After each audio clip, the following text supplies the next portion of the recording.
তুমি আবার তোমার আদি গৃহ জান্নাতে ফিরে আসতে পারবে। আদম আলাইহিস সালামকে এই অঙ্গীকার দেওয়া হয়েছিল, ভালো কথা।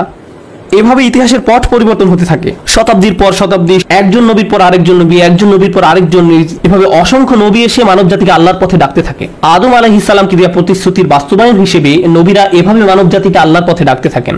সেই নবীদের খুবই ক্ষুদ্র একটা সংখ্যার কথা আল্লাহ কোরআনে উল্লেখ করেছেন, অমিনহুম মান লাম নাকসুস আলাইক, এবং কারো কারো ঘটনা আমাদের কাছে বর্ণনাই করা হয়নি। এত বেশি সংখ্যক নবী এবং রাসূল পাঠানো হয়েছে যে অনেকের সম্পর্কে আমরা কিছুই জানি না। তো আল্লাহর এই প্রতিশ্রুতি অনুযায়ী হিদায়াত আসতে থাকে এবং অবশেষে তা চূড়ান্ত রূপ লাভ করে। আমাদের সবার জন্য সর্বশেষ রাসূল মুহাম্মদ সাল্লাল্লাহু আলাইহি সাল্লাম, তার নিকট পাঠানো হিদায়াতই হলো সর্বশেষ হিদায়াত। তো আল্লাহর এই প্রতিশ্রুতি অনুযায়ী হিদায়াত আসতে থাকে এবং অবশেষে তা চূড়ান্ত রূপ লাভ করে, আর সে হিদায়াত হলো কোরআন। আল্লাহ রাসূল সাল্লাল্লাহু আলাইহি ওয়াসাল্লামকে কোরআনকে খুব চমৎকারভাবে বর্ণনা করেছেন। তিনি বলেন, হুয়া হাবলুল্লাহিল মাতিন মিনাস সামাই ইলাল আরদ, কোরআন হলো আকাশ থেকে দুনিয়ায় আল্লাহর সম্প্রসারিত একটি রশি। কোরআন হলো আকাশ থেকে দুনিয়ায় আল্লাহর সম্প্রসারিত একটি রশি। কোরআনও এভাবে এসেছে, ওয়া আতাসিমু বিহাবলিল্লাহি জামিআ ওয়া লা তাফাররাকু, আর তোমরা আল্লাহর রজ্জুকে সুদৃঢ়ভাবে ধারণ করো, পরস্পর বিচ্ছিন্ন হয়ো না। আর অনেক সাহাবীর মতে এখানে আল্লাহর রজ্জু হলো আল কোরআন। আগে আমি আপনাদের বলেছিলাম, অর্থাৎ কোরআনকে শক্ত করে আঁকড়ে ধরো।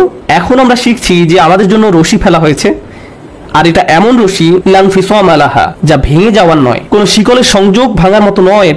এটা সুদৃঢ়, ভঙ্গুর নয়। আর এটা এরকম সম্প্রসারিত অবস্থায় থাকবে যতক্ষণ না মানবজাতির সমাপ্তি ঘটে। প্রজন্মের পর প্রজন্ম, প্রজন্মের পর প্রজন্ম আসবে যাবে, কিন্তু আল্লাহর এই সর্বশেষ রশি সব সময় থাকবে। আগেকার নবীদের শিক্ষা, যেমন মুসা আলাইহিস সালাম, সালেহ আলাইহিস সালাম, শুআইব আলাইহিস সালাম, নূহ আলাইহিস সালামের প্রতি যে হিদায়াতগুলো পাঠানো হয়েছিল, একসময় মানুষ তা ভুলে যায়, সেগুলো হারিয়ে গেছে, অথবা মানুষ তা পরিবর্তন করে ফেলেছে। তাদের পক্ষে আর সত্যকে খুঁজে পাওয়া সম্ভব নয়। কিন্তু সর্বশেষ যে হিদায়াত পাঠানো হয়েছে তা চিরকাল থাকবে, আর এর অনুসরণের মাধ্যমে মানুষ আবার জান্নাতে আল্লাহর কাছে ফেরত যেতে পারবে। আর তা হলো আল্লাহর বাণী আল কোরআন। আর সেই কোরআন, অর্থাৎ আদম আলাইহিস সালামকে দেয়া প্রতিশ্রুতি, যেটা সূরা বাকারা শুরুতে দেয়া হয়েছিল, সেই প্রতিশ্রুতির চূড়ান্ত রূপ লাভ করে যখন আল্লাহ ঘোষণা দেন, শাহরু রমাদান আল্লাযী উনজিলা ফীহিল কুরআন, রমজান মাসই হলো সে মাস যাতে নাজিল করা হয়েছে কোরআন। এই কোরআন হলো আমাদের সবার জন্য, গোটা মানব জাতির জন্য আল্লাহর পক্ষ থেকে চূড়ান্ত উপহার, যা মেনে চলার মাধ্যমে মানুষ আবার তার আদি নিবাস জান্নাতে ফেরত যেতে পারবে। কারণ তা আমাদের পিতা আদম আলাইহিস সালামকে উপহার দেওয়া হয়েছিল, যেন আমরা আল্লাহর নিকটবর্তী হতে পারি। এই আসন্ন রমজান মাসে আমরা আসলে কি উদযাপন করতে যাচ্ছি তার একটি ভূমিকা আপনাদের নিকট উপস্থাপন করলাম। আমরা আল্লাহর প্রতিশ্রুতির বাস্তবায়ন উদযাপন করতে যাচ্ছি। আবার বুঝতে চেষ্টা করুন, একটি প্রত্যাশার প্রতিশ্রুতির বাস্তবায়ন উদযাপন করতে যাচ্ছি। আবার বুঝতে চেষ্টা করুন, আপনারা অনেকেই হয়তো মনে করেন যে আপনি একসময় আল্লাহর অনেক কাছাকাছি ছিলেন, আমি অনেক ভালো মানুষ ছিলাম, বা আমার হৃদয় এখনকার চেয়ে আগে আরও পরিষ্কার ছিল। কোনো কারণে হয়তো আপনি সেই পথ হারিয়ে ফেলেছেন, আরও অনেক দূরে চলে গিয়েছেন।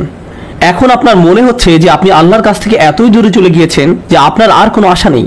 শয়তানের ধোঁকায় পড়ে আপনি একদম হারিয়ে গেছেন, একদম হারিয়ে গেছেন।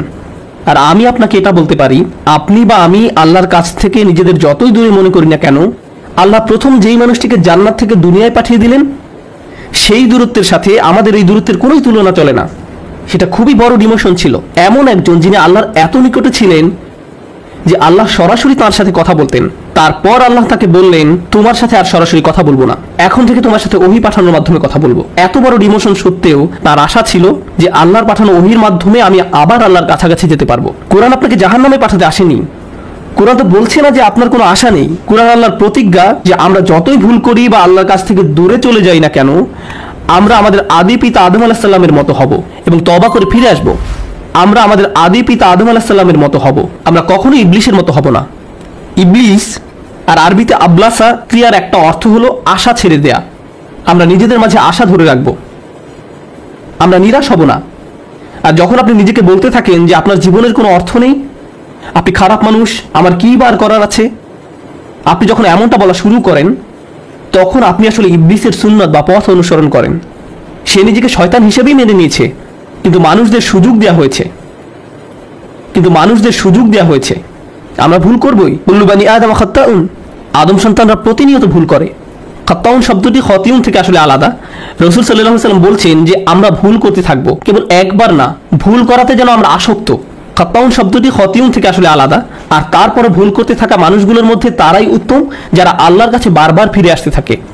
এই মাসে আমরা আল্লাহর নিকট প্রত্যাবর্তন করার সুযোগ উদযাপন করব, কারণ এই মাসে আল্লাহ তার দড়ি দুনিয়াতে ফেলেছিলেন, কোরআন নাজিল করেছিলেন। যা সব সময় আমাদেরকে তার সাথে সম্পর্কযুক্ত রাখে।